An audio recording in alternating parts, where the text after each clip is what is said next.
السلام علیکم ناظرین، آج ہم بات کریں گے بیوی موٹی ہے، ہم میں مزہ نہیں آتا، دخول ٹھیک سے نہیں ہو پاتا۔ موٹی عورت کو بھرپور مزہ دینے کے لیے ان طریقے اور باتوں پر عمل کریں۔ ناظرین، ازدواجی زندگی صرف جسمانی تعلق کا نام نہیں بلکہ یہ ایک مقدس رشتہ ہے جو اعتماد، جذبات اور ہم آہنگی سے مضبوط ہوتا ہے۔ ہر انسان کا جسم مختلف ہوتا ہے اور اسی فرق کو سمجھ کر محبت کرنا اصل کامیابی ہے۔ اگر بیوی کا جسم بھاری ہے اور ازدواجی تعلق میں کچھ رکاوٹیں یا کمزوری محسوس ہو رہی ہیں تو اس کا حل سختی یا تنقید نہیں بلکہ سمجھداری، نرمی اور سلیقے سے ہے۔ نمبر 1، ذہنی ہم آہنگی۔ محبت صرف جسم سے نہیں، ذہن اور دل سے بھی جڑی ہوتی ہے۔ بیوی کو یہ احساس دلائیں کہ وہ خوبصورت ہے اور آپ اسے مکمل قبول کرتے ہیں۔ جب عورت خود کو قابل قبول اور پرسکون محسوس کرتی ہے تب وہ تعلق میں بھی بھرپور شریک بنتی ہے۔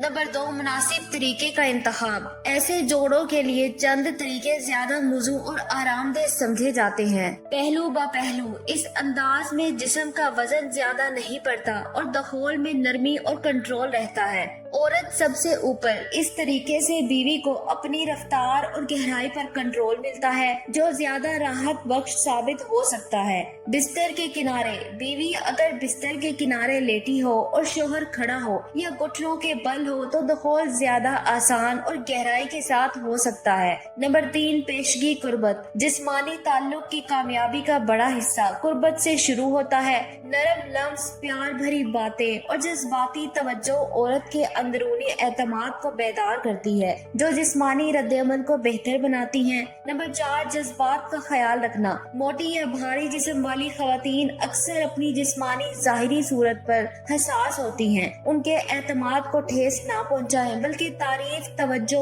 اور نرمی سے انہیں اعتماد دلائیں کہ وہ آپ کے لیے خاص اور قابل محبت ہیں۔ نمبر 5، جسمانی فٹنس میں ساتھ دیں۔ اگر ممکن ہو تو بیوی کو ہلکی پھلکی ورزش یا واک کے لیے آمادہ کریں، لیکن تنقید یا مذاق کے ذریعے نہیں بلکہ خود اس میں شامل ہو کر ایک ساتھ جسمانی بہتری کا سفر تعلق کو مزید مضبوط کر دیتا ہے۔ آخر میں، ازدواجی تعلق صرف جسموں کا ملاپ نہیں بلکہ دلوں کا بندھن ہے۔ اگر نرمی، سمجھداری اور محبت کو بنیاد بنایا جائے تو ہر طرح کی جسمانی رکاوٹ کو خوبصورتی سے پار کیا جا سکتا ہے۔ محترم ناظرین، کبھی کبھی زندگی کی دوڑ میں ہم بھول جاتے ہیں کہ مسکراہٹ بانٹنا، کسی کا حال پوچھ لینا یا بغیر کسی وجہ کے محبت کا اظہار کر دینا کسی کے دن کو روشن کر سکتا ہے۔ ہم سب اپنی اپنی کہانیوں میں الجھے ہوئے ہیں، مگر کبھی ایک لمحہ نکال کر کسی کے درد کو سن لینا، اس کے آنسو پوچھ دینا کسی دعا کی طرح بن جاتا ہے۔ ہر انسان اندر سے ٹوٹا ہوا ہے مگر وہ ٹوٹ پھوٹ کے باوجود بھی مسکرا رہا ہوتا ہے، بس اس امید میں کہ کوئی اسے سمجھے، کوئی اسے تھام لے۔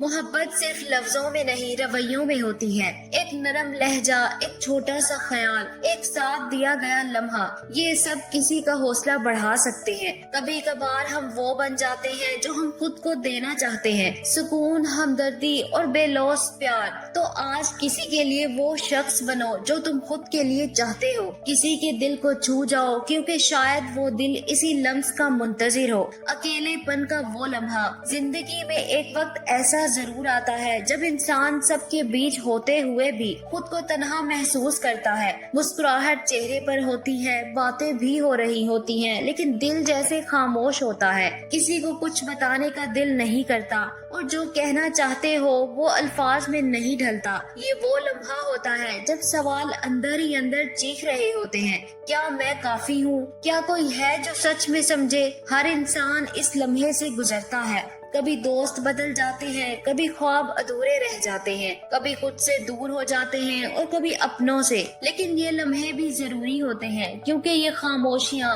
یہ تنہائیاں ہمیں خود سے ملاتی ہیں۔ پھر ایک دن ہم سیکھ جاتے ہیں خود ہی اپنا سہارا بننا، خود ہی اپنے زخموں پر مرہم رکھنا۔ اوکے ناظرین، خدا حافظ، دعاؤں میں یاد رکھنا اور میرے چینل کو سبسکرائب اور لائک ضرور کرنا۔